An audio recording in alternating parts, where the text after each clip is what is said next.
പ്രിയമുള്ളവരെ, നിങ്ങൾ കണ്ടുകൊണ്ടിരിക്കുന്നത് തച്ചനാട്ടുകര, കോട്ടോപ്പാടം, അലനല്ലൂർ പഞ്ചായത്തുകളിലേക്കുള്ള കുടിവെള്ള സംഭരണിയാണ്. ഇത് സ്ഥിതി ചെയ്യുന്നത് നാട്ടുകൽ ആശുപത്രി പടിയിലെ തേങ്ങാക്കണ്ടം മലയിലാണ് ഈ ടാങ്കിൻ്റെ പ്രവൃത്തി നടന്നുകൊണ്ടിരിക്കുന്നത്. ഏകദേശം 65 ലക്ഷം ലിറ്റർ വെള്ളം സംഭരിക്കാവുന്ന ഭീമൻ കുടിവെള്ള സംഭരണിയാണ് ഇവിടെ ഒരുങ്ങുന്നത്.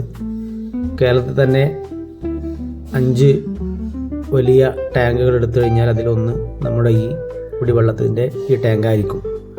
ഇതിലേക്ക് വെള്ളം വരുന്നത് ചെത്തല്ലൂർ മുറിയങ്കണ്ണി പുഴയിൽ നിന്നാണ്.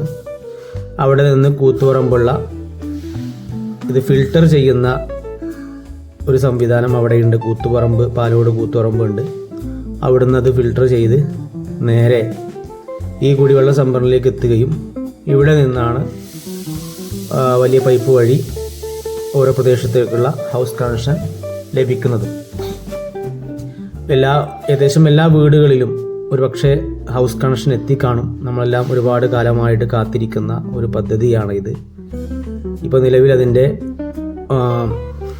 അടിഭാഗം കോൺക്രീറ്റ് കഴിഞ്ഞിട്ടുണ്ട്. ഇനി ടോപ്പാണ് കോൺക്രീറ്റ് ചെയ്യാനുള്ളത്. അവിടേക്ക് ഇതിൻ്റെ കോൺക്രീറ്റ് സാധനങ്ങളുമായി വരുന്ന വാഹനം വരുന്നതിനുള്ള ബുദ്ധിമുട്ട് കാരണമാണ് തൽക്കാലം നിർത്തിവെച്ചിട്ടുള്ളത്. എന്തായാലും ഉടൻ അതിൻ്റെ പ്രവൃത്തി ആരംഭിച്ച് അത് പൂർത്തിയാവും. നമ്മളൊരുപാട് ആളുകൾ വരൾച്ച സമയത്ത്, വേനൽക്കാല സമയത്ത് കുടിവെള്ളത്തിന് പ്രയാസപ്പെടുമ്പോൾ ഇന്ന് വരും നാളെ വരുമെന്ന് പ്രതീക്ഷിച്ച് നമ്മൾ ടാപ്പൊക്കെ സെറ്റ് ചെയ്തിരിക്കുകയാണ്.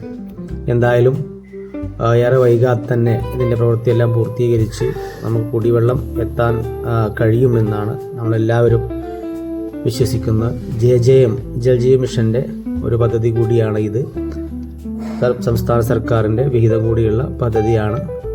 പഞ്ചായത്താണ് ഈ ടാങ്ക് നിർമ്മിക്കുന്നതിന് വേണ്ടിയുള്ള സ്ഥലം കണ്ടെത്തി ജെജെഎമ്മിന് നൽകിയിട്ടുള്ളത്. കുടിവെള്ള പ്രശ്നമാണല്ലോ മനുഷ്യൻ്റെ ഏറ്റവും വലിയ ഒരു പ്രശ്നങ്ങളിലൊന്ന്. അത് പരിഹരിക്കാൻ ഈ ടാങ്കിൻ്റെ പണി പൂർത്തീകരിക്കുന്നതിലൂടെ നമുക്ക് കഴിയും. അപ്പോൾ ഇതിൻ്റെ പൈപ്പ് ലൈൻ പല ഭാഗത്തും പോയത് വഴി പല റോഡുകളും പൊളിഞ്ഞിട്ടുണ്ട്. അതിൻ്റെ പ്രയാസത്തിലാണ് പല ആളുകളും. പക്ഷേ എന്തൊക്കെയാണെങ്കിലും നമ്മുടെ വർഷങ്ങളായിട്ടുള്ള കാത്തിരിപ്പിന് വിരാമം കുറിക്കാൻ വേണ്ടിയുള്ള പ്രവർത്തനമാണെന്ന് ആളുകൾ മനസ്സിലാക്കണം. എന്തായാലും നമുക്ക് പെട്ടെന്ന് തന്നെ ഇതിന് പൂർത്തിയാകുമെന്നുള്ള ഒരു പ്രതീക്ഷയിൽ നമുക്കിരിക്കാം. Thank you.